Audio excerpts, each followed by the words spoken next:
que se conocen con el nombre de Cantón en castellano, ¿no? Es una parte de la China tropical, ¿no? Mientras que la China de Pekín es la China continental de clima frío, bajo cero. Guangzhou es la de calores sofocantes, húmeda, muy cercana a Hong Kong, y eso nos da la pauta de las dimensiones de ese país, ¿no? Que es inmenso no solo por su población, sino también por su superficie, ¿no? Cuando pensamos que solamente la provincia de Guangzhou tiene 84 millones de habitantes, nos damos cuenta un poco de las dimensiones de este país. ¿No puedes subir un poquito el volumen? Menos en el... A ver. Yo te escucho bien. Sí, creo que lo tiene que subir cada uno de ustedes, ¿no? Yo escucho perfecto. Yo escucho perfecto. Bien. Efectivamente, ¿hola? Te escuchamos, sí. Ah, sí, se fue la imagen. Ahí está, sí. No, efectivamente, yo me doy cuenta cuál es el tema que más les interesa a ustedes, y es el tema de cuáles son los desafíos que enfrenta China en el futuro próximo, porque acá en nuestros países estamos un poco acostumbrados a pensar de que China es una locomotora imparable y que está en camino a convertirse, a superar pronto a Estados Unidos y a convertirse en una superpotencia o incluso en la superpotencia dominante en el mundo futuro. Y mi tesis en esta charla va a ser justamente que esto no es así, que China también tiene varios obstáculos serios que enfrentar y que a mí me convencen las cosas que he leído en el sentido de que eso no va a ocurrir. Es decir, China siempre va a ser un país muy importante en el concierto mundial de las naciones, siempre va a ser una potencia predominante con gran peso, pero dudo que se convierta en una superpotencia o que supere a los Estados Unidos, ¿no?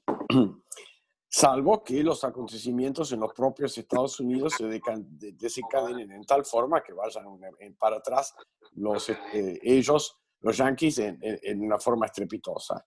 Pero los chinos tampoco tienen campo orégano, como decimos acá en la Argentina, ¿no? Recordemos un poco que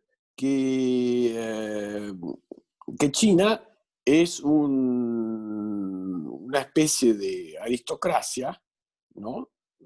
Corporizada por el Partido Comunista Chino, que tiene 90 millones de miembros, cuyo contrato social dice que se le da consumo a cambio del poder, ¿no es cierto? Ese grupo funciona como una especie de Rotary Club, en donde uno ingresa por invitación y hay una sucesiva serie de exámenes para ascender dentro de la estructura del partido. Si después quieren, hablamos un poco más sobre ese tema del Partido Comunista Chino, ¿no? Pero lo cierto es que bueno, todos saben, por supuesto, de que desde que China viene de un comunismo muy duro, fue un país que realmente practicó un comunismo a ultranza. Eso yo lo pude ver con mis propios ojos ya cuando empezaba la apertura en el año 1982. Nosotros en nuestras sociedades no nos podemos imaginar lo que es una sociedad sin bienes de consumo, por ejemplo.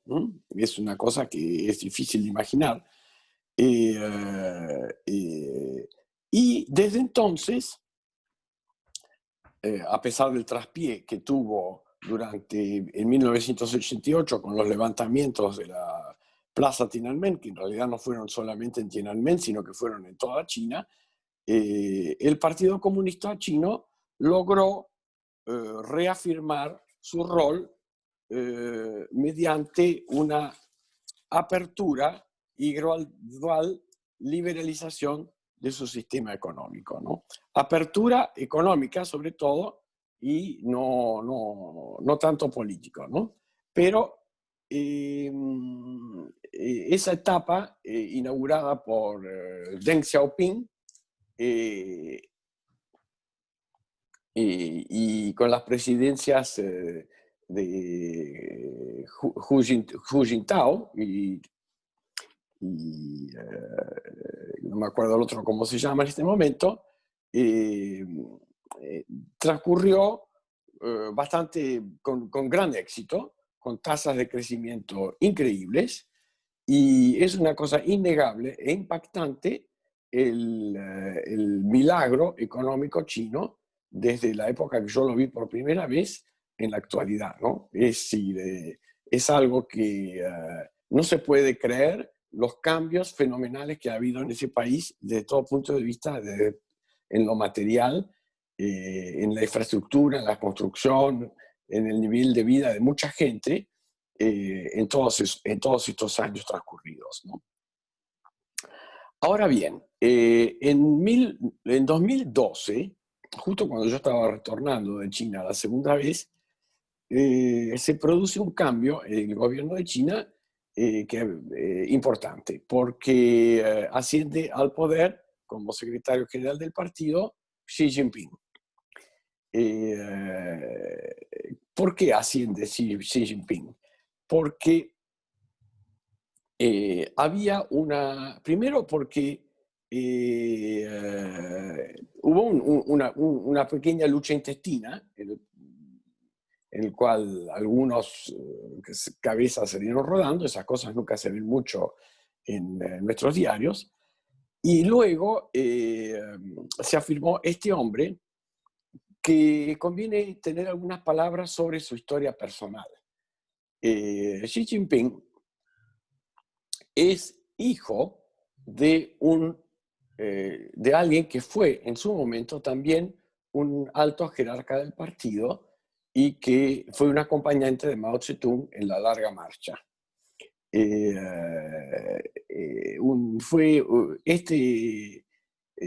Este señor Xi, el papá de Xi Jinping, era un alto funcionario que acompañaba al entonces Liu Shaoxi, que fue defenestrado por Mao Zedong, y durante la Revolución Cultural toda la familia de ellos fue muy perseguida, tan es así que una hermana de Xi Jinping se suicidó y que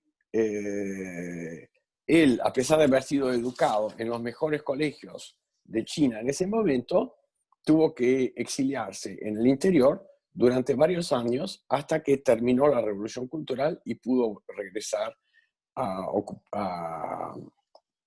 Pekín y reincorporarse dentro del Partido Comunista. Es importante destacar esto porque no solamente enfatiza que Xi Jinping es una persona que conoció adversidades personales, sino que él sufrió en carne propia lo que significa la posibilidad de que China caiga en el caos de que el Partido Comunista pierda el control de los resortes de poder, como ocurrió durante la Revolución Cultural, justamente. Él esa situación la sufrió en carne propia y eso explica un poco su actitud casi paranoica en este momento a aflojar cualquier tipo de control en el poder del Partido Comunista. Además, cuando Xi tomó el poder, habían pasado algunos años de la crisis financiera en Wall Street, ¿no? Que hizo pensar o hace pensar a los líderes chinos que los Estados Unidos ya pasaron su máximo momento de esplendor y que se estaban encaminando hacia una decadencia que en la óptica de algunos de ellos es irreversible, ¿no? Eso, sumado al temor de nuevas fuerzas que aparecen dentro de China, como por ejemplo el Internet, ideas foráneas que tienen que ver con los derechos humanos, con que el crecimiento de la sociedad civil, la cultura extranjera, que todo eso causa un poco sentimientos de temor de perder el control por parte de las autoridades. Y también la sensación de que el crecimiento de China, si bien había sido espectacular, tenía ciertos desequilibrios que era necesario corregir. Así que eso fueron las 3 razones por las cuales el Politburo en su momento, en 2012, se inclinó por darle el poder a este señor y avalar sus ideas, en el sentido de que quería reforzar el poder del jefe del PC, él como líder, ya no solamente, ya incluso a la misma altura de Mao Zedong o del propio Deng Xiaoping, y habilitar incluso la reelección indefinida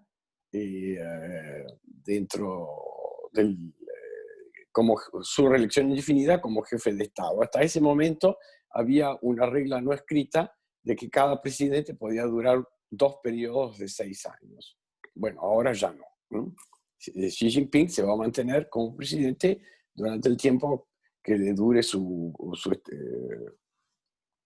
voluntad o su estado de salud, ¿no? Estos cambios marcan también un cambio en la política exterior de China, ¿no? Antes el objetivo de China era meramente convertirse en una potencia dominante regional en el Extremo Oriente y hacerse lugar como protagonista en el espacio global, de manera tal que sean respetados sus intereses, ¿no? Para permitir el aumento de la prosperidad y el crecimiento del PIB de China, ¿no? Ahora estamos en una situación distinta en donde China tiene más confianza en su propio poder. Incluso Xi Jinping habla de las 4 confianzas, ¿no? Confianza en el propio sistema político, confianza en las propias ideas, confianza en el camino tomado, ¿no? Y confianza en la cultura china, ¿no? Y en base a esas 4 confianzas, orienta su gestión exterior ya no tanto en el sentido del crecimiento de la economía, sino más bien a objetivos más de índole nacionalista. Eso lo hace en parte, veremos, porque el crecimiento de la economía china ya no es tan alto como era hace la década pasada, ¿no? Entonces ahora China realmente terminó con la cautela y el tono mesurado que usaban sus comunicaciones diplomáticas hasta este momento, y se anima a un tono más frontal. En este último año se instó a los diplomáticos chinos a atacar más abiertamente a sus críticos y aplicar sanciones directamente a los que se le oponen, ¿no? Y terminar con esa práctica que tenían hasta ese entonces de dar un paso hacia atrás para no perder la cara. Ahora, si tienen que cambiar de posición, no tienen tanto problema, no se preocupan tanto por la coherencia de su política exterior, como hasta ese entonces, ¿no? Tenemos, por ejemplo, los cambios de posición de China dentro de la Organización Mundial de la Salud, en donde, con esta cuestión del virus, donde al principio se oponía a una investigación violentamente, y ahora, bueno, la admite a regañadientes, ¿no? Ahora, lo que quiere China, entonces, de la China de Xi Jinping, es desplazar, se propone a Estados Unidos como potencia preponderante, sobre todo en lo tecnológico y económico y reforzar su capacidad militar. Superar a los Estados Unidos en el terreno militar le va a resultar muy difícil, pero sí superarla en lo tecnológico y económico, ¿no? De modo de convertirse en el largo plazo en una potencia de alcances mundiales cuya voluntad no pueda ser opuesta fácilmente, ¿no? ¿Y qué vemos como hechos de esta nueva actitud, ¿no? No solamente está el choque militar que tuvo China con India durante este año, sino cada vez hay más encuentros violentos o riesgosos, califiquémoslo así, en el mar de China Meridional, que ustedes saben que China es un país que pretende para sí una franja, no una franja de mar, más bien como una lonja, una lengua de mar que se va profundamente hasta el Ecuador y que bordea todos los países del sudeste asiático y Filipinas, ¿no es cierto? Eso lo reivindica para sí como en base a derechos históricos y no en base no en conformidad con las disposiciones del derecho internacional y la Convención de Derecho del Mar. Entonces, por ejemplo, esa mayor agresividad china se traduce, por ejemplo, en el caso de Australia, con las sanciones que le impuso comerciales al gobierno australiano por haber osado sugerir una investigación por el inicio del coronavirus en China, ¿no? Y además, en el caso de Taiwán, amenazas veladas, por ejemplo, de que en declaraciones del Partido Comunista se hable de la voluntad de reunificación de China y olvidan así casualmente la palabra pacíficamente para... eso no son casualidades, evidentemente, ¿no? Mayor cantidad de patrullas militares en el mar de Japón también, ¿no? Y el hecho de que se haya convertido en proveedora abiertamente de tecnología nuclear a Irán también habla de una mayor asertividad china, ¿no?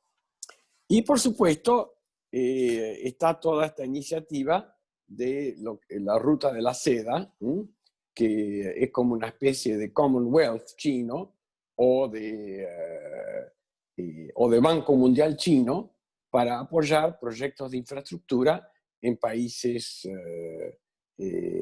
amigos y en países para facilitarles la vinculación económica con China, ¿no?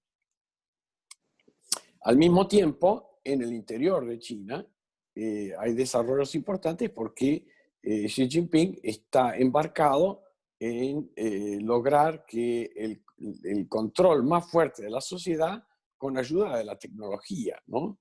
Y el objetivo es permitir conocer a las autoridades rápidamente qué es lo que quiere hacer un individuo determinado, ¿no? Recordemos que el presupuesto de seguridad interior es aún más alto que el militar en China. O sea que eso nos da la pauta de la importancia que le dan el gobierno chino actual a esta cuestión, ¿no? No solamente tienen el sistema de crédito social, que es conocido en nosotros, en cual se mezclan los datos de distintas fuentes de Internet, ¿no? Para saber qué piensa un individuo o cómo se comportó un individuo para darle mayores o menores ventajas, no solamente para ingresar al PC, sino también para encontrar trabajos o para entrar a la universidad, acceder a hospitales, cosas por el estilo, sino que también hay todo un sistema de vigilancia informática. Recordemos además que en China nadie tiene acceso ni a Facebook, ni a Twitter, ni ninguna de esas cosas, ¿no es cierto? En ese sentido, ellos tienen sus propios buscadores y los contenidos están controlados evidentemente por el gobierno. A veces hay alguna ventanita que se abre dentro de ese control tan estricto informático, pero rápidamente es sofocado, ¿no? También hay el control informático es cada vez mayor con las cámaras. Yo me acuerdo cuando yo estaba en Cantón, ya en esa época, no me quiero extender contándoles una anécdota, ¿no? Pero ya en ese momento la ciudad contaba con más de 400.000 cámaras. No quiero ni pensar con cuántas cuenta ahora, por ejemplo, ¿no? O sea que cualquier cosa que pase en la calle, ellos lo saben, ¿no es cierto? Y está esta tecnología de reconocimiento facial también, ¿no? Eso sin olvidar los métodos tradicionales de control que hay en esa sociedad, en donde hay comités de vigilancia vecinales y comités de vigilancia en las fábricas o en las unidades de trabajo, en donde hay un informante cada 30 personas prácticamente, ¿no? O sea, de que la Stasi de Alemania Democrática es algo un poroto al lado de lo que hacen los chinos.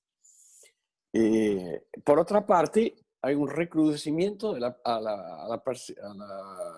persecución de organizaciones civiles y religiosas. Por ejemplo, a pesar de que China tiene un gran problema ambiental, el gobierno no tiene ningún interés en que aparezcan organizaciones ambientales independientes, sino que quiere que todo se refiera a ella, ¿no? Y en cuanto a las organizaciones religiosas, bueno, son más o menos perseguidas o tratadas de ser absorbidas dentro de las corrientes de pensamiento oficial.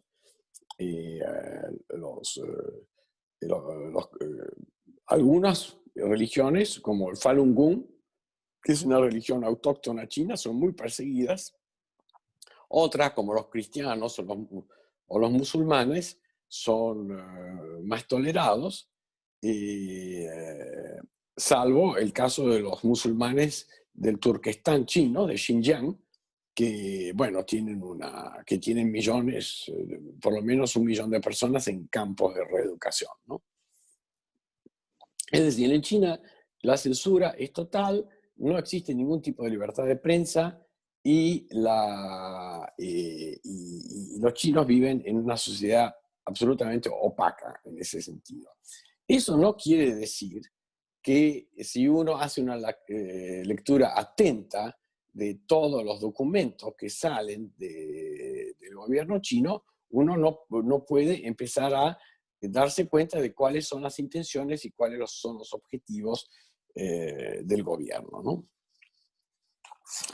Ahora bien, hablamos un poco de cuáles son las ambiciones de China, y ahora sí les quiero contar un poco más sobre, bueno, una cosa es lo que uno quiere y otra cosa es cuáles son los obstáculos que uno tiene que enfrentar para conseguirlo, ¿no es cierto? Y el primer obstáculo que tengo para mencionar es de índole económica, ¿no? Porque cuando fue la crisis del 2008, China salió rápidamente de esa crisis financiera mundial gracias a la ampliación extraordinaria del crédito que otorgaban los grandes bancos chinos y los bancos pequeños a las empresas. Pero eso no se puede repetir tan fácilmente en las circunstancias actuales de 2019, de 2020, porque, en primer lugar, porque la mayor parte del crédito de las instituciones financieras chinas es absorbido preferentemente por los grandes conglomerados de firmas, de empresas que son propiedad del Estado de alguna u otra forma, ¿no? Recordemos que el 30% de la economía china, más o menos, del Producto Industrial chino, es responsabilidad de estas empresas del Estado que manejan recursos que son considerados estratégicos por el Estado, pero cuya rentabilidad es escasa porque tienen muchos problemas gerenciales y un control muy estricto por parte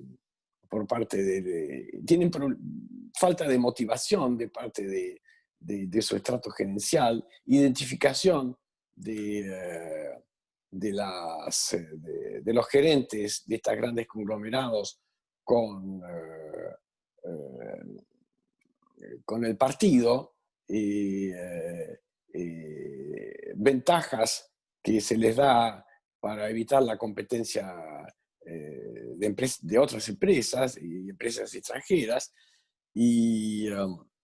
O sea que por más de que China no tiene en este momento tanto margen como para volcar tanto crédito de vuelta para reanimar la economía que sale del coronavirus, porque muchos de estos créditos que le otorgó a todas estas empresas del Estado, en realidad son non-performing, ¿no? Es decir, es muy difícil que las vaya a cobrar. O sea que en algún momento se tiene que producir un blanqueamiento de esta situación que va a terminar en una mayor inflación, o que algunas empresas quiebren, o que de alguna manera el Estado o los bancos tengan que absorber las pérdidas. Pero eso no es tan fácil. O sea, de que la tasa de interés la tienen que mantener más o menos elevada, porque si no, los bancos pierden rentabilidad. Y si pierden rentabilidad los bancos, puede haber una crisis financiera. Y una crisis financiera es lo que se quiere evitar a toda costa, ¿no es cierto? O sea que, si bien el crecimiento de la economía china, según las autoridades, en 2019 fue del 6%, y según las autoridades, después de la caída brutal en el primer semestre de este año, ya hay índices de buen crecimiento nuevamente, cabe preguntarse hasta qué punto esto es sostenible en el tiempo. Además del hecho de que uno siempre puede sospechar de la exactitud de las estadísticas chinas, ¿no? Siempre hay que tomar con un grano de sal todos los números que nos presenta el gobierno chino, ¿no? China en los últimos años ha hecho enormes inversiones en infraestructura. Yo mismo lo he podido ver, cómo se construían en muy breve lapso extensas líneas de subterráneo, por ejemplo en Guangzhou, y me cuentan que ya se terminó de hacer el puente entre Macao y Hong Kong, que es una obra así faraónica, ¿no es cierto? Trenes de alta velocidad a Tíbet, pero estamos ante un fenómeno de rendimientos decrecientes de estas grandes inversiones en infraestructura, ¿no? La anécdota que pinta un poco el caso es la de un tren de alta velocidad que salió y que llevó nada más que 8 pasajeros, por ejemplo, ¿no? Es decir, hay un momento en donde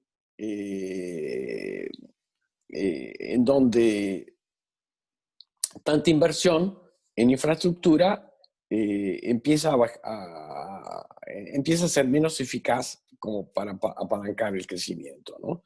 Llega el momento en donde lo que va a hacer el gobierno chino seguramente es tratar de incrementar el consumo interno de su población, ¿no? El problema más grave que posiblemente que tenga China a mediano plazo es el envejecimiento rápido de su población, ¿no? China va a alcanzar en los próximos 10 años, va a superar probablemente los 1.400 millones de personas, pero la tasa de natalidad de la mujer china en este momento es de apenas de 1,6 niños por mujer. Es decir, una tasa muy, muy baja, lo cual va a traer en los años posteriores a un decrecimiento de la población. Algunos hablan de que dentro de 50 años China podría reducir a la mitad su población, ¿no? Esto es una cortapisa muy grave, ¿no? Quizás las autoridades puedan hacer algo para revertirlo, pero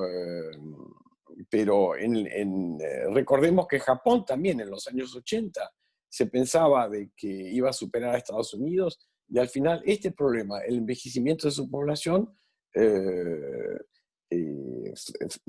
a partir de los años 90 empezó a jugarles en contra, ¿no? Para no hablar del hecho de que va a haber una cantidad enorme de personas mayores de edad, y China es un país que todavía no tiene una red de jubilaciones y pensiones, una red de seguridad social acorde, ¿no? La gente. Así que eso es ahora China está en la cresta de la ola porque tiene una gran cantidad de gente que está en edad productiva, pero esto en plazo breve ya no va a ser así. La única forma de salir de eso es incrementar la innovación en tecnología para hacer que el trabajador chino sea cada vez más productivo y alejarse del modelo que tenían hasta ahora de ser un centro manufacturero, ¿no? Después,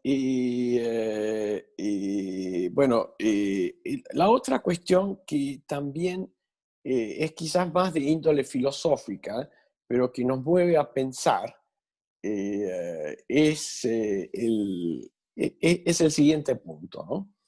¿Hasta qué punto una sociedad basada en la coerción y el miedo es estable a largo plazo? Posiblemente China es un sistema, es un mix de capitalismo con autoritarismo que ha demostrado ser particularmente exitoso. Hay varias razones para eso, pero hay un recrudecimiento muy fuerte del control estatal en las universidades y en todo lo que tenga que ver con la educación y en la investigación científica también. Por un lado, por ejemplo, en las universidades a mí me llamó la atención enterarme de que todas las aulas de los profesores tienen cámaras, por ejemplo, ¿no? Ya no hablar solamente de los informantes que pueda haber entre el alumnado, ¿no es cierto? No solamente en ciencias sociales, sino también en las ciencias duras, a veces es necesario para facilitar la investigación un ambiente que favorezca lo anticonvencional, ¿no es cierto? Y en realidad el régimen, con todo su control, apunta en una dirección contraria, ¿no es cierto?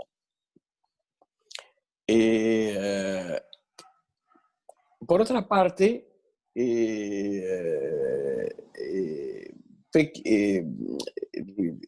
gobierno de China, para justificar su modelo, se embarcó en una especie de guerra cultural para justificarlo, ¿no? Es decir, no sé si ustedes se enteraron de que hubo un documento secreto del PC que un periodista muy valiente sacó a luz y que tuvo mucha repercusión en Occidente, en donde el gobierno de China dice lisa y llanamente que la democracia y que el sistema de multipartidos y que los derechos humanos y que la sociedad civil son todo bullshit, y que eso no tiene nada que ver con China y que es algo que debe ser combatido, ¿no?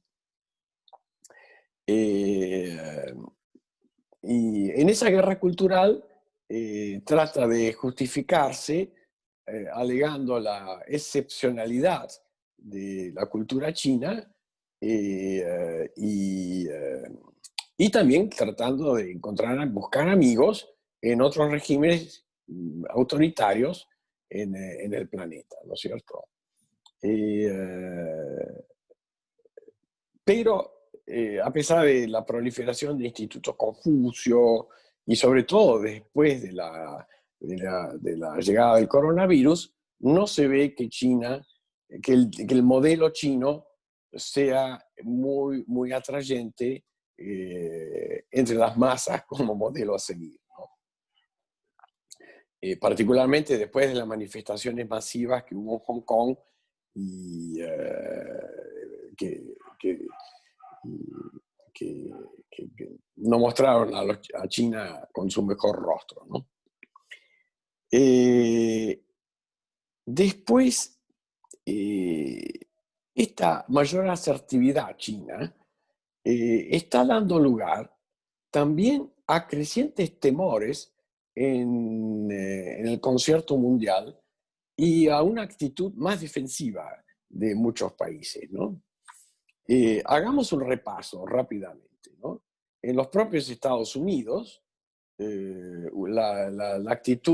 una actitud recalcitrante por parte de Estados Unidos es algo que llegó para quedarse, no es una cuestión que viene de Trump solamente, ¿no? Ya en la era de Obama había un estado de alerta en cuanto a la necesidad de competir activamente para mantener la supremacía naval de Estados Unidos en el Pacífico, ¿no? Trump, con su guerra comercial, exacerbó todo esto. Por otra parte, introdujo mucha confusión porque, a mi modo de ver, haberse retirado del acuerdo transpacífico no favorece a largo plazo los intereses de Estados Unidos. Pero lo cierto es que existe un consenso bipartidario en Estados Unidos de que hay que ponerle un freno a China, de que nos vamos a retirar de Oriente Medio y de todos los líos que tienen los árabes, y nos vamos a dedicar un poco más a pararles el carro a estos chinos a los cuales los estuvimos ayudando tantos años, pero ahora se nos están viniendo en contra, ¿no? Eso en cuanto a Estados Unidos. En Europa hay un hecho que para mí es simbólico, pero muy importante. Y es que finalmente, después de una gran controversia en el Reino Unido, se decidió rechazar que la compañía china Huawei provea de servicios de 5G a ese país.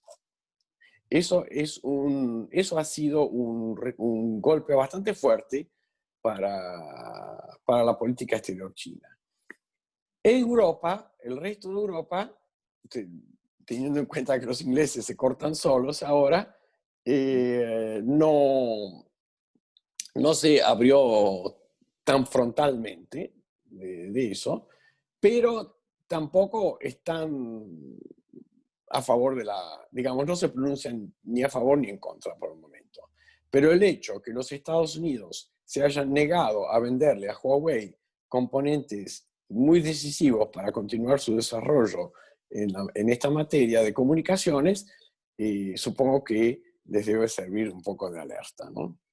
Además, China, con su iniciativa de la Ruta de la Seda, trató de mantener relaciones preferentes con algunos estados de Europa Oriental, como Serbia, como Bielorrusia, como la propia Grecia y hasta Italia, pero también ahí el coronavirus metió la cola. Y hablando de Bielorrusia, pasemos ahora a ver cuál es la posición de Rusia con relación a China, ¿no? Rusia es un país que después de los 90, en donde intentaron abrazar un poco la democracia con Boris Yeltsin, y salió bastante decepcionada de Occidente de todo esto. Y lo cierto es que los Estados Unidos no apoyó suficientemente a los rusos en ese momento, ¿no? Lo cual motivó que se dieran vuelta con Putin y se acercaran notablemente más a China. Pero Rusia, si bien se ha convertido formalmente en un aliado estratégico de China, y forma parte del grupo de Shanghái, de países que cooperan económicamente, no se puede decir que es una alianza incondicional de los chinos. Es más, hay indicios de que los rusos están un poquito más desconfiados de esta China tan asertiva que están viendo últimamente, ¿no? Están ofendidos, en primer lugar, porque China apoyó al presidente Lukashenko de Bielorrusia cuando los rusos quieren llevarlos a su órbita lo más rápidamente posible. No les gusta ni medio que China le siga vendiendo armas a la India, tampoco. Están bastante molestos los chinos con los rusos por el hecho que Rusia aparentemente puede llegar a integrarse a una iniciativa de la India para un foro de cooperación militar en el Océano Índico. Rusia no apoya las reivindicaciones de China en el mar de China Meridional, eso que yo les contaba. Y además Rusia no quiere convertirse en una mera dependencia de China, en una mera proveedora de materias primas y vendedora de material militar, ¿no es cierto? Y los rusos están un poco ofendidos porque en esta guerra que tuvieron con Arabia Saudita por el petróleo, por el precio del petróleo, los chinos los dejaron tecleando durante bastante tiempo antes de tirarles la soga y comprarles a precio barato un volumen muy alto de petróleo, con lo cual incrementaron sus reservas en forma considerable. O sea, de que hoy los rusos perdieron la única palanca que tenían para influir, para negociar fuerte con los chinos en materia de petróleo y gas. Y es que China en este momento tiene una reserva de petróleo que le alcanza suficiente como para funcionar solo durante 3 meses, y no necesitan los rusos, puede prescindir de ellos y comprar petróleo por ahí en otro lado, ¿no? Todas estas y en el terreno simbólico tampoco cayó bien en este año que Rusia haya celebrado con bombos y platillos la fundación del puerto de Vladivostok, que antiguamente era territorio chino. Así que los rusos están a favor, pero creo que de China, pero llegó el momento en que si Estados Unidos juega sus cartas bien y baja un poco el tono con las críticas a la anexión de Crimea y otros temas conflictivos, puede llegar a conseguir hacer un alejamiento de Rusia de China, ¿no? Bueno, en cuanto a de los europeos ya hablamos, ¿no? Están bastante, tampoco cae muy bien esa Europa, esa mayor asertividad. Europa no es lo mismo que los Estados Unidos, de ninguna manera, pero dependiendo de quién vaya a ser el próximo presidente yanqui, veremos si hay más coordinación entre los dos o no en su relación con China. Y en su relación con los países de Asia, bueno, la relación con India está mal, ¿no?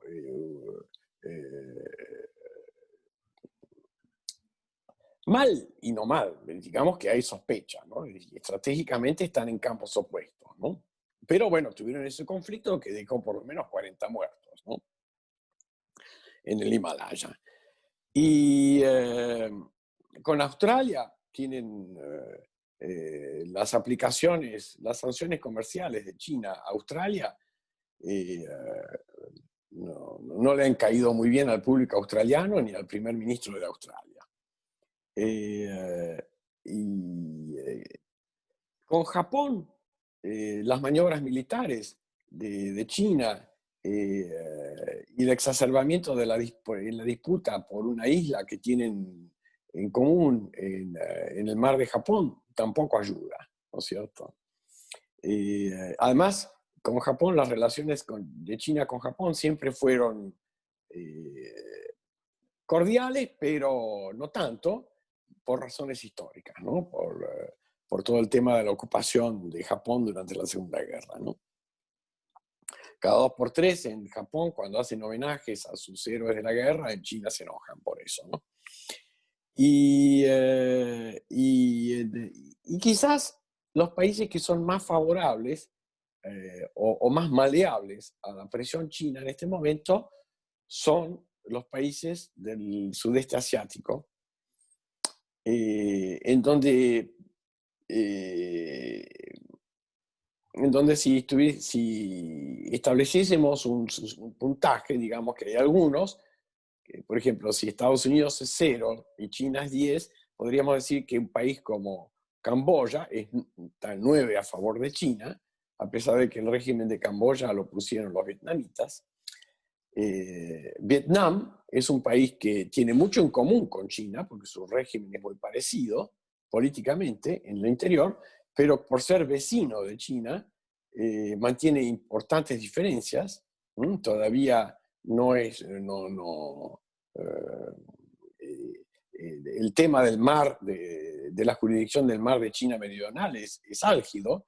Este año, cada 2 por 3 captura a China un pesquero vietnamita y después saltan los chinos para decir de que la acción vietnamita era ilegal y hay protestas conjuntas y todo eso. Con Taiwán, las relaciones, si bien Taiwán tiene importantísimas inversiones en China, el hecho de que gobierne en ese país una primera ministra que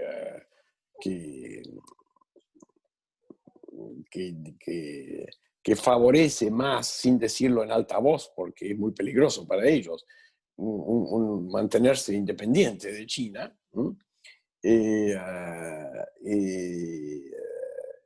En Filipinas hay un gobierno semi-autoritario de Duterte, que se enojó con Estados Unidos porque Obama les criticó su política de lucha contra las drogas, que motivó más de 2.500 muertos y desaparecidos.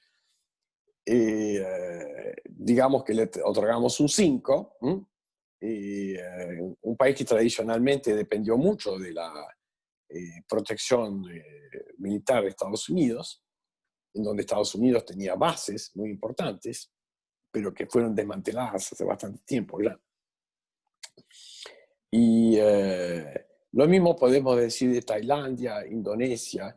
Son todos países, Singapur, son todos países a los que esta situación de conflicto creciente entre China y Estados Unidos no les conviene, porque ellos prefieren mantener la protección militar norteamericana, pero por otra parte quieren aprovechar las posibilidades de comercio y inversiones que les brinda China, ¿no?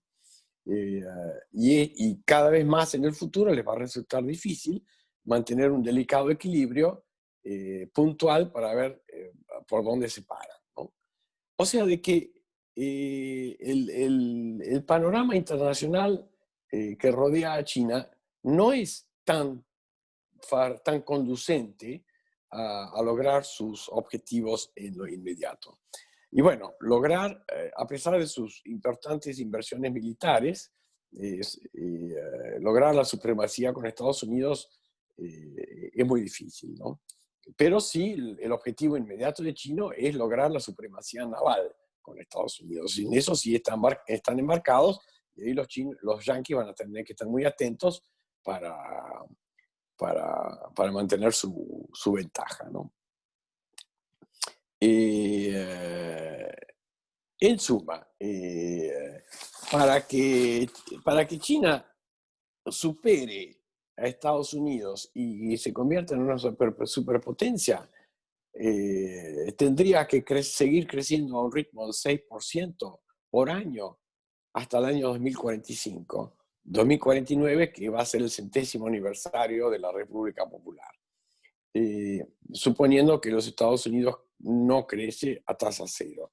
Recién entonces podrían superar el ingreso per cápita de los Estados Unidos. Eso no es probable que ocurra, porque una de las razones por las cuales no va a ocurrir, también, y me olvidé de mencionar eso, es que no existe libertad de capitales, de movimientos de capitales en China.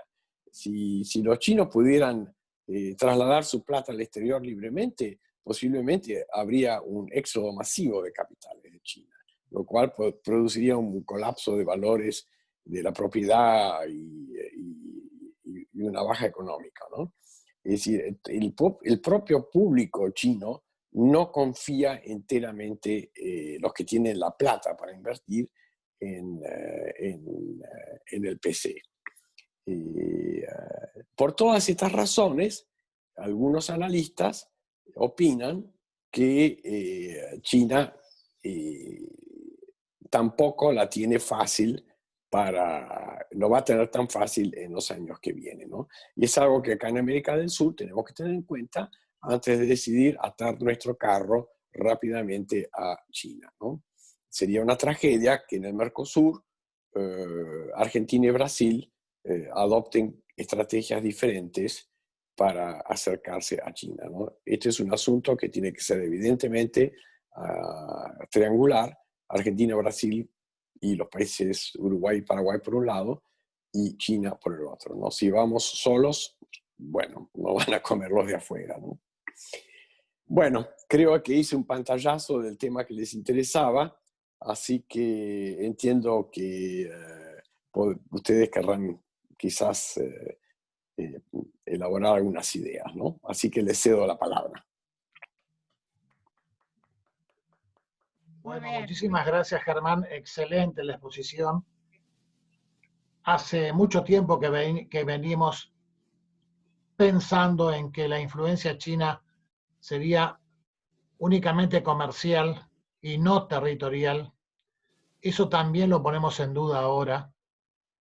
Me gustaría que hablaras un poquitito sobre la influencia china en América Latina en particular, sobre todo en alguna supuestamente base militar que pudiera tener China en Argentina. Y además, ¿cómo sería la relación en la propia China entre el gobierno comunista y el pueblo? En el sentido de que también vemos, no sé si será cierto o no, de los nuevos ricos chinos, que hacen un esplendor de riqueza que evidentemente no debería ser coherente con un régimen chino, con un régimen comunista. Bueno, ¿cómo no? Bueno, primero quiero aclararles que Gabriel me invitó a dar esta charla, pero yo no soy un experto en asuntos de China. Creo que para ser experto hay que conocer el idioma chino y hay que poder leer los documentos chinos de corrido, lo cual es una tarea ciclópea para alguien que no fue educado en ese sistema, ¿no? Creo que nuestros servicios exteriores harían muy bien en contratar a algunos chinos de la diáspora china, que los hay, que quieran trabajar para nosotros y que nos puedan ayudar en ese sentido. Pero yo soy un mero observador, ¿no?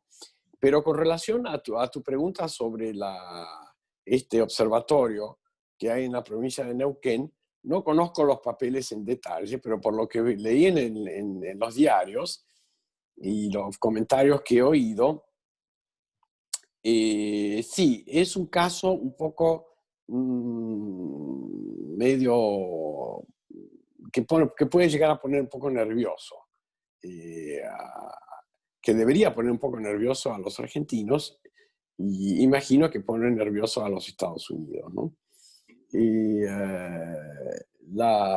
Este observatorio está hecho para observar satélites, ¿no es cierto? Y observar el espacio exterior en general, ¿no? Lo que se sabe es que depende de una agencia que a su vez, espacial, que a su vez tiene una dependencia con el ejército chino. Por otra parte, el gobierno del presidente Macri logró que China accediera a firmar un compromiso de que este observatorio no fuera a ser utilizado con fines militares. O sea que en los papeles existe ese compromiso por parte de China, ¿no? Ahora, en la realidad de los hechos, no sé hasta qué punto los científicos argentinos que pueden ingresar a ese observatorio tienen toda la información que realmente necesitan, ¿no? Ese es el kit de la cuestión que en el fondo no sabemos, ¿no? Lo que sí es cierto es que si alguna vez hubiera un conflicto bélico entre China y Estados Unidos, creo que la primera bomba nos va a caer en ese observatorio, ¿no? Y en cuanto a tu otra observación sobre ¿cómo podría decirle, ¿no? La desfachatez con que los nuevos ricos chinos exhiben su riqueza, efectivamente, yo ya lo había notado cuando estaba en Cantón, que no existe ningún complejo en cuanto a mostrar que uno es rico, ¿no? Es decir, bueno, pensemos que China es una cultura que no está limitada por nuestra noción judeocristiana de que la pobreza es virtuosa. Ellos no lo ven así. Para ellos la pobreza es una desgracia y ser rico está bien, ¿no es cierto? Resulta un poco extraño que un país que vivió una revolución tan dura, en donde estaban todos vestidos de azul iguales, y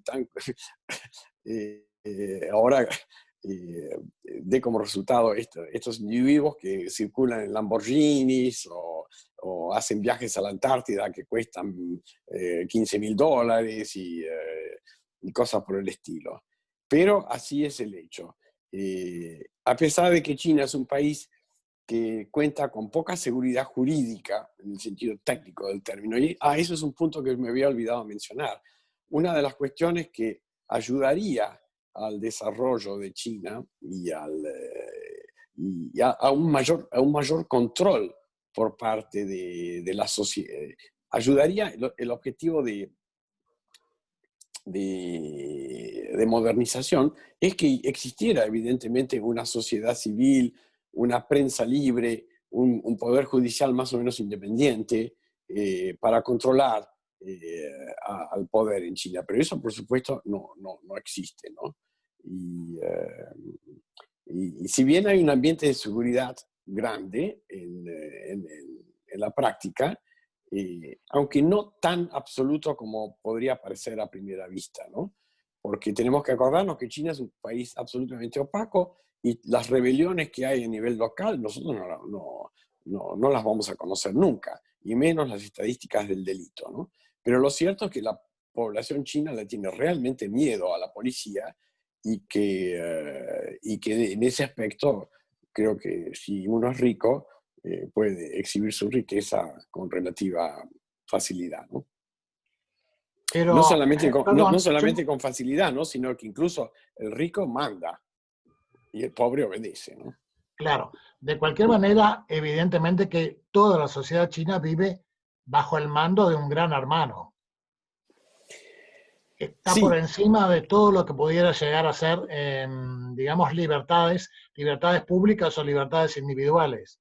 La dirección del partido es la que comanda toda la vida en China.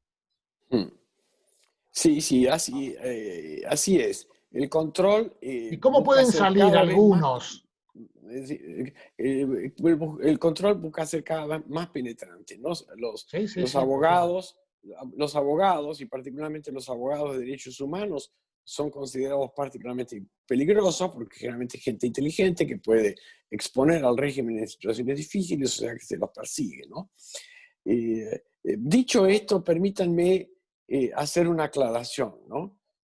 Personalmente yo siento una profunda admiración por el pueblo chino, que he conocido de cerca y que es un pueblo, es buena gente, le gustan los niños, tiene un sentido muy fuerte de la familia.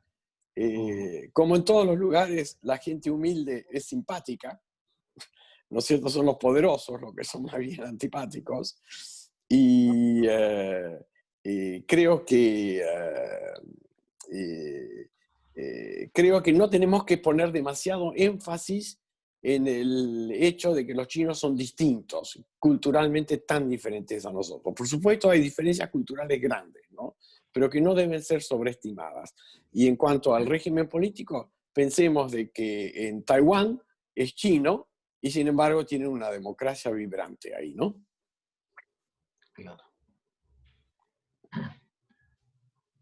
Pedro. Muchas gracias, Germán, por tu charla. Muy ilustrativa, muy educativa. Por allí, en un pasaje dijiste que durante la Revolución Cultural el Partido Comunista Chino había perdido el control. Eso me llamó un poco la atención por falta de conocimiento de historia, tal vez. Pero ¿quién poseía el control? ¿En manos de quién estaba el control? ¿Y de qué manera el Partido Comunista lo recuperó? Bueno, cuando se desató la Revolución Cultural en el año 1966, Mao lo hizo en respuesta a los fracasos económicos terribles que había tenido con ese gran salto adelanto que dieron como resultado la última gran hambruna que hubo en China, ¿no? Y corría el riesgo de perder él mismo el control de la situación en manos de su segundo, en ese momento, no me acuerdo qué cargo tenía, que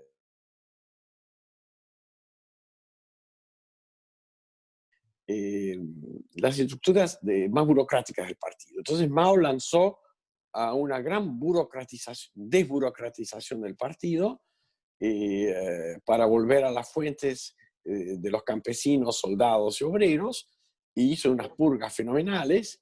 Liu Xiaoshi desapareció y Deng Xiaoping también fue encarcelado durante mucho tiempo, y lanzó a la juventud a viajar por toda China como guardia roja para hacer campañas violentas contra Lin Piao y contra Confucio. Y hubo una situación que degeneró prácticamente en una especie de guerra civil, porque bandas encontradas de guardias rojos se peleaban entre sí y hacían desmanes. Las universidades estuvieron cerradas durante 4 o 5 años. Fue muy grave lo que pasó durante la Revolución Cultural, ¿no? Y finalmente Mao se dio cuenta de que había ido un poco demasiado lejos, y todo esto después de los episodios de Lin Piao, no sé si ustedes se acuerdan, el que se murió en un accidente aéreo, y logró retomar el control de la situación y volvió a habilitar que el partido, digamos, empezara de vuelta a tomar... por empezar, mandó a todos estos muchachos al campo y los dejó ahí, no los dejó volver más, ¿no es cierto? Así que esa situación se vivió verdaderamente una situación de caos, y el partido volvió al poder, primero con la Banda de los Cuatro y la viuda de Mao Zedong, y luego fue abandonando su radicalización después de la muerte de Mao Zedong, ¿no? Pero se vivió un eclipse del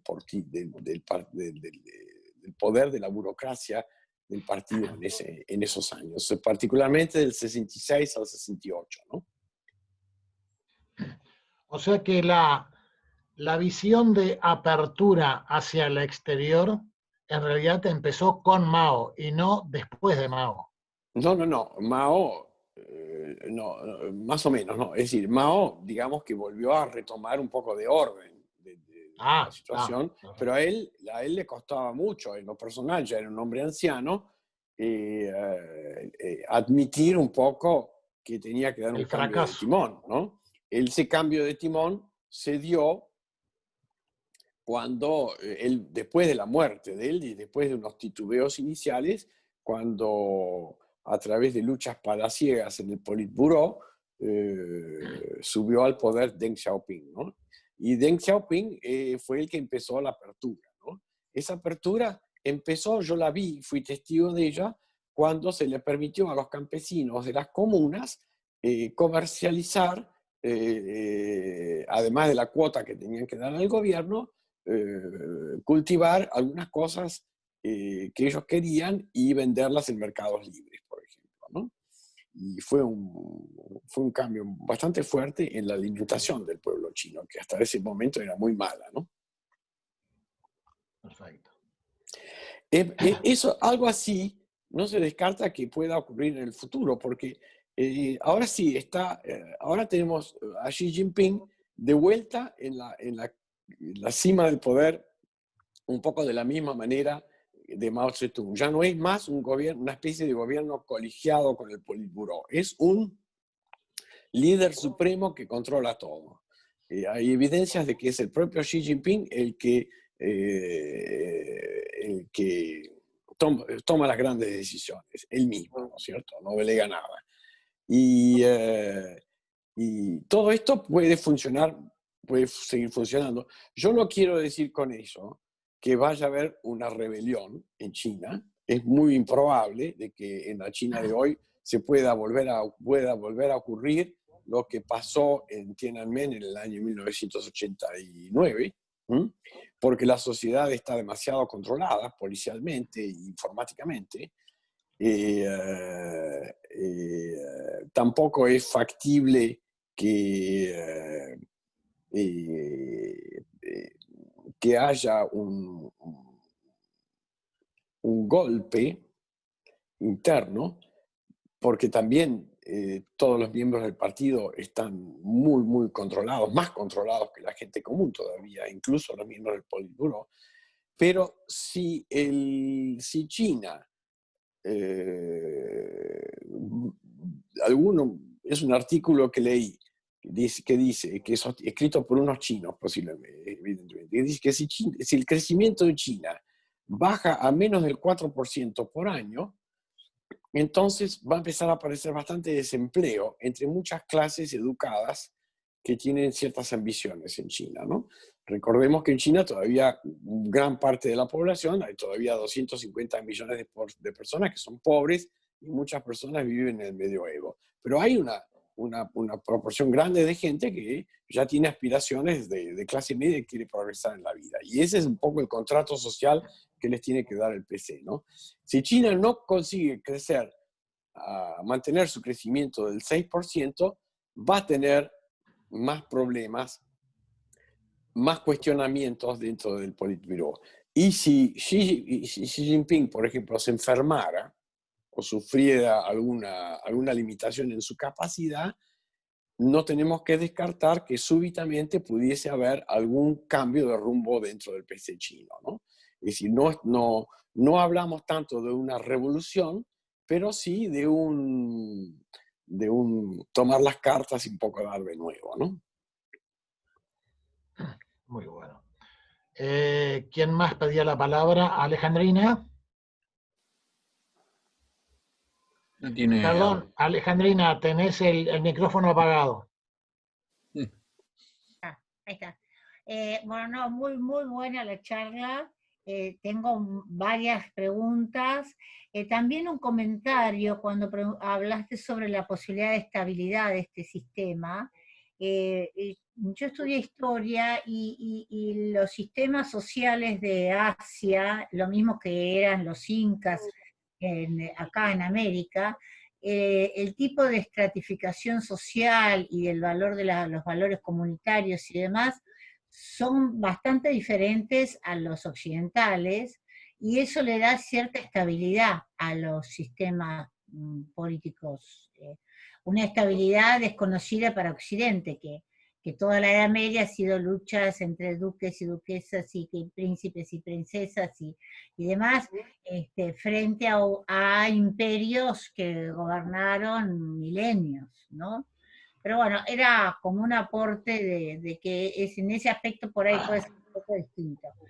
Pero me preocupa justamente cómo combinan ellos esta estructura comunista, que de alguna manera tiene que ver con estas estructuras comunitarias, con el capitalismo. Está combinado, mi imaginación es como que hay áreas de grandes empresas o ciudades o lugares, o hay capitalismo en pequeña medida en toda la sociedad. El campesino tiene una parte que participa de lo comunitario y una parte que participa en el mercado como privado, entre comillas, o el capital privado es solamente a partir de determinadas condiciones.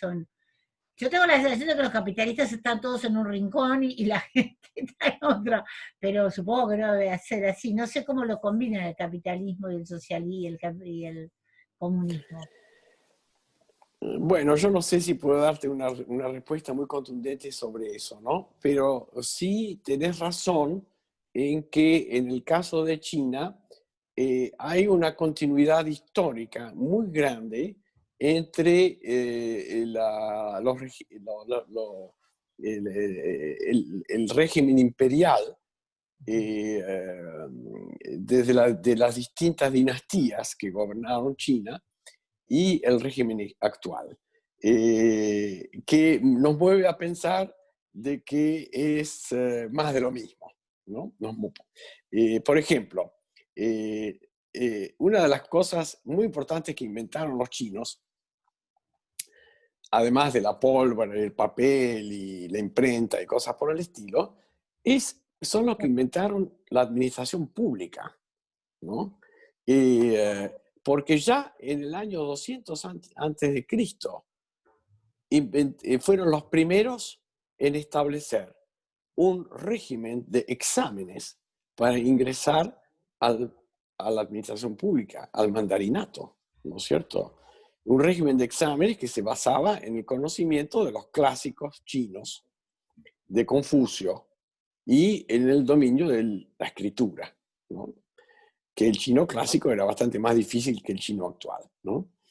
Que es semejante eso con el PC actual, que también es una élite que gobierna, y con esa idea de Confucio, de que cuando el viento sopla, el pasto se inclina, ¿no es cierto? Otra continuidad muy grande es que China en la época imperial de la última dinastía que gobernó esa gran nación, la dinastía Qing, tenía estados vasallos, o sea que estaba la China propiamente dicha, pero por ejemplo Corea, Birmania, Tíbet, Mongolia, Vietnam, eran todos estados vasallos de China.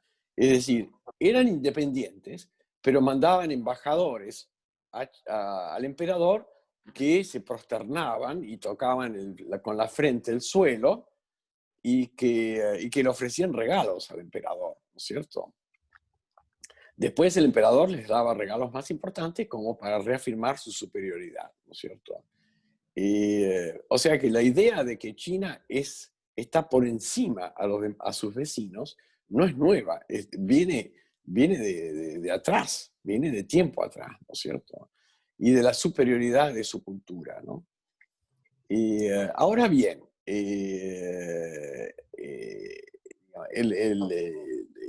la historia que se dio en Europa, en donde distintas naciones compiten entre sí, es muy distinta a la de un Estado unificado como China, ¿no? A pesar de que China tuvo largos periodos de guerras, de estar no unida, e incluso grandes rebeliones, ¿no? También. No es que los chinos sean un pueblo sumiso de por sí, ¿no? Aceptan la autoridad, pero son capaces de rebelarse, y ahí sí, así se demuestra en la historia también, ¿no? Pero la democracia como sistema de gobierno tiene cierto atractivo también para mucha gente en Asia, ideológicamente, ¿no? Se verá hasta qué punto la democracia sigue siendo efectiva, ¿no? Lo tenía en el momento en que los países más prósperos del planeta eran todos democráticos. Ahora hay que ver cómo funciona eso, ¿no? Pero, como les decía recién, la actitud de la gente cuando se le permite expresarse en Taiwán y en Hong Kong, no, a mí personalmente me da la impresión de que la idea de derechos individuales, la idea de que, de que las cargas públicas tienen que estar basadas en la representatividad, no es antipática a los chinos. Por eso quiero decir que si bien es cierto esas continuidades existen, yo no exageraría demasiado tampoco el atractivo que pueden tener estas ideas occidentales. La prueba está en que el PC se tomó el trabajo específicamente de condenarlos de forma taxativa. ¿Puedo hacer otra pregunta? ¿Cómo no? Un funcionario público de aquí de Maldonado, en una visita oficial a China o de chinos aquí, no me acuerdo exactamente cómo fue, hace 4 años, vino todo muy orgulloso de que los chinos estaban muy contentos con Uruguay porque sentían que era el puerto de aterrizaje al Mercosur. Uruguay iba a ser el puerto de aterrizaje de China al Mercosur. Yo quedé blanca, ¿no? Porque no me hace mucha gracia que venga el doctor. Pero ¿qué hay de cierto en esto de que Uruguay pueda hacer una entrada de China a Uruguay, al Mercosur, América Latina, o a esta parte de América Latina?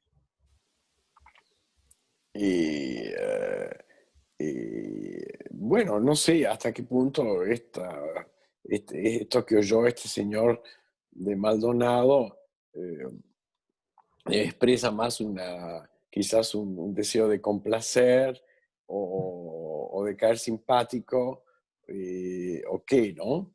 Pero de todas maneras,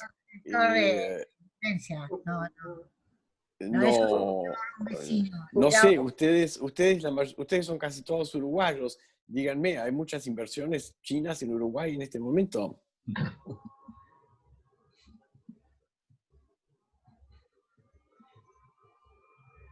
De todas maneras, no se descarta, ¿no? Yo creo que ningún país en este momento es poco importante para China, ¿no? Así que si los chinos ven que, por ejemplo, Uruguay tiene capacidad de convertirse en un canal de productos chinos para que ingresen al Mercosur a través de los puertos uruguayos, ellos van a estar ahí para ofrecerse, ¿no?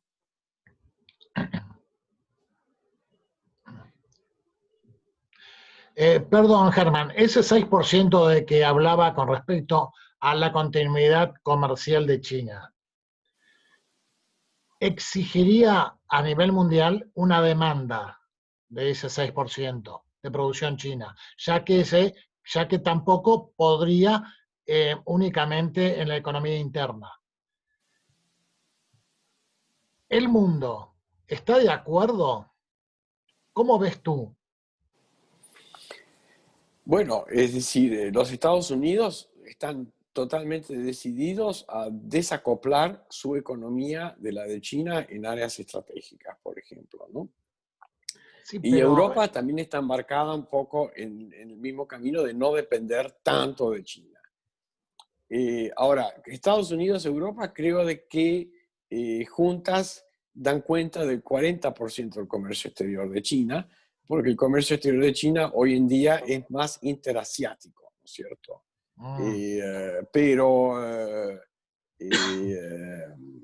Pero aún así, bueno, es un 40%, es un pedazo grande, ¿no? Así que eso también es un obstáculo más también, ¿no? Es decir, esta actitud tan asertiva de China ha despertado susceptibilidades en todo el mundo, ¿no? Digamos como que la gente se despertó un poco al peligro chino, ¿no?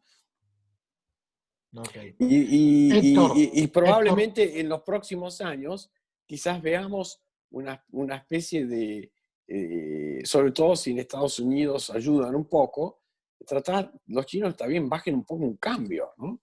Porque se mostraron, no sé, pienso yo, se mostraron pisaron un poco demasiado fuerte y asustaron a un montón de gente, ¿no? Exacto. Héctor, tenías una Bien. pregunta. Sí, y esa cifra de que China tiene que crecer al 6%, no es en términos absolutos, es en términos relativos, porque después de todos esos números vino la pandemia. Y todos los informes de corporaciones más o menos creíbles, occidentales, sobre todo de bancos occidentales, no chinos, dicen que el único país que va a cerrar al 31 de diciembre de 2020 con PBI positivo es China, y que va a estar entre el 1 y el 1.2%. En cambio, el resto de Occidente no va a tener crecimiento del Producto Bruto.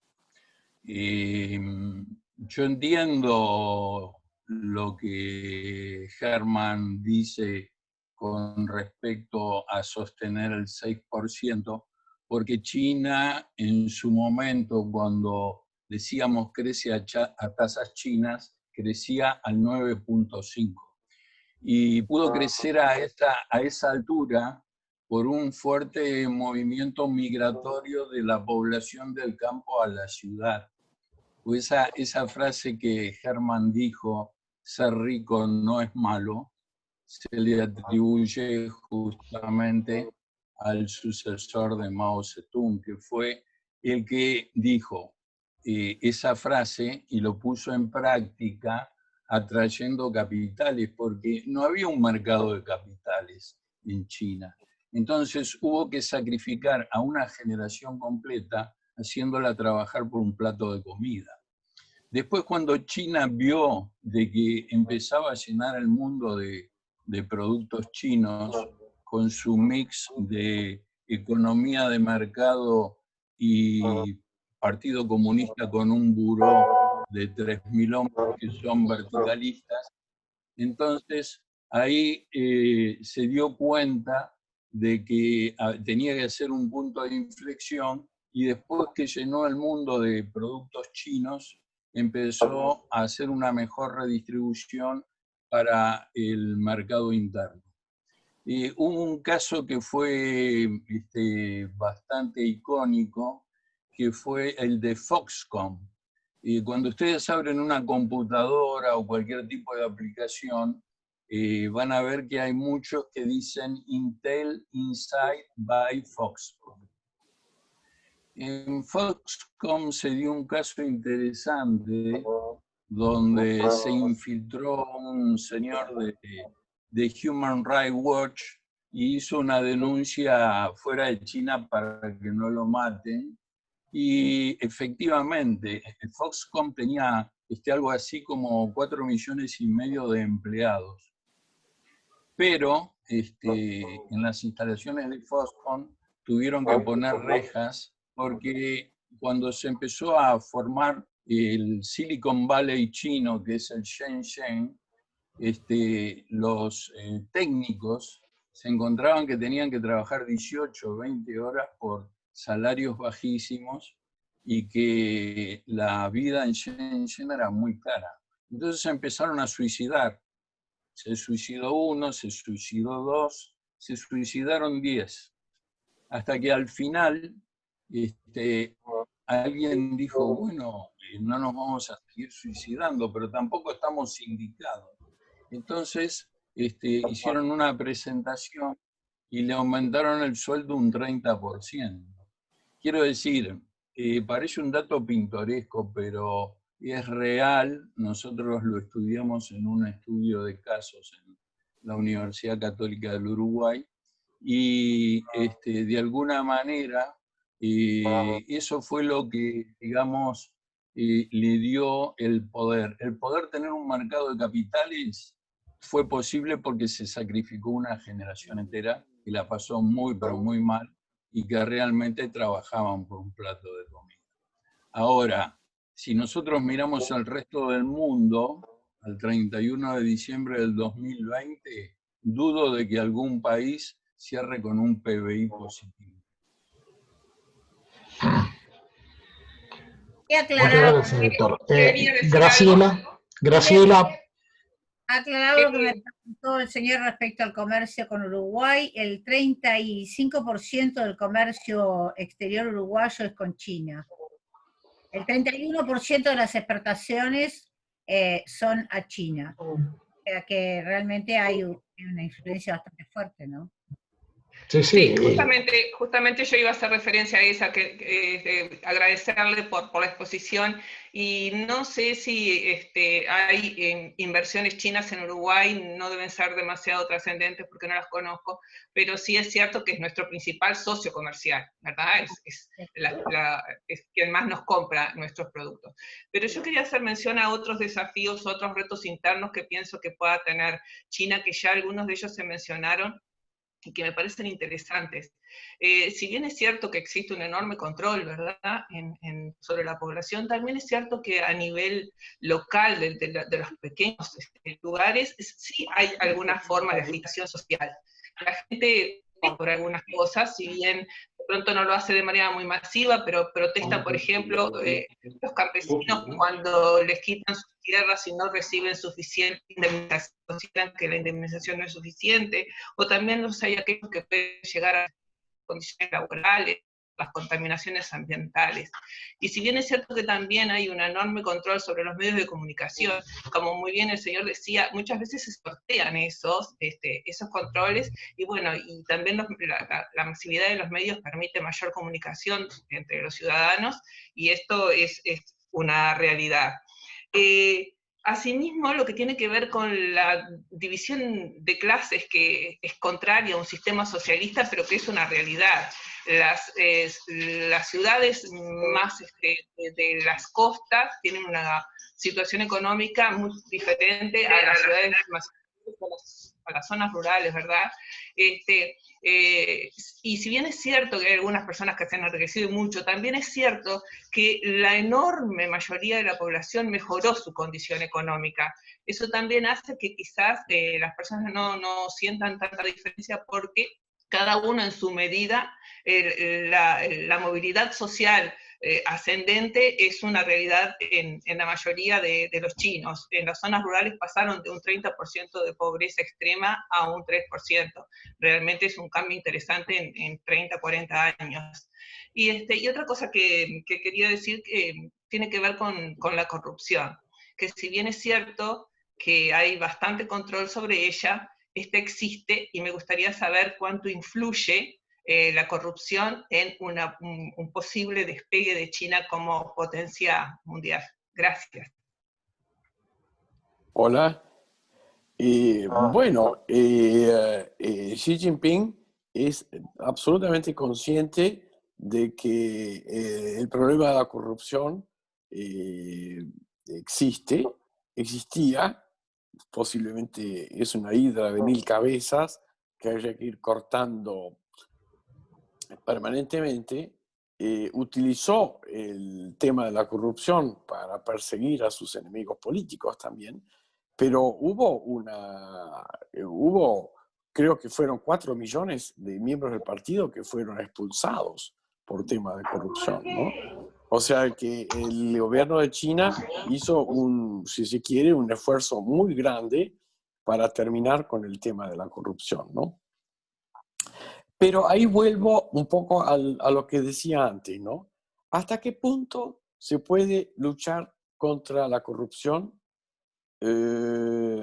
si no existe una prensa que denuncie los actos de la corrupción, si no existe una sociedad civil que presione al poder, un poder judicial que juzgue y haga responsables a los que cometen actos de corrupción, ¿no? Si no existe la libertad como para hacer críticas, ¿no? Es mucho más complicado luchar contra la corrupción si el gobierno carece de esos aliados. Si solamente el control es a través de cámaras y a través de toda tecnología que se quiera, ¿no? A largo plazo, ¿no? Pero que el gobierno chino, especialmente el líder Xi Jinping, es muy consciente del insidioso peligro de la corrupción para la legitimidad del Partido Comunista, eso es indudable, ¿no? Y no tiene más que recordar que una de las razones por la cual cayó el régimen de Chiang Kai-shek en el 49 fue precisamente la inflación y la corrupción, ¿no? O sea que esas dos cosas los chinos que de cierta edad las conocen bien, ¿no?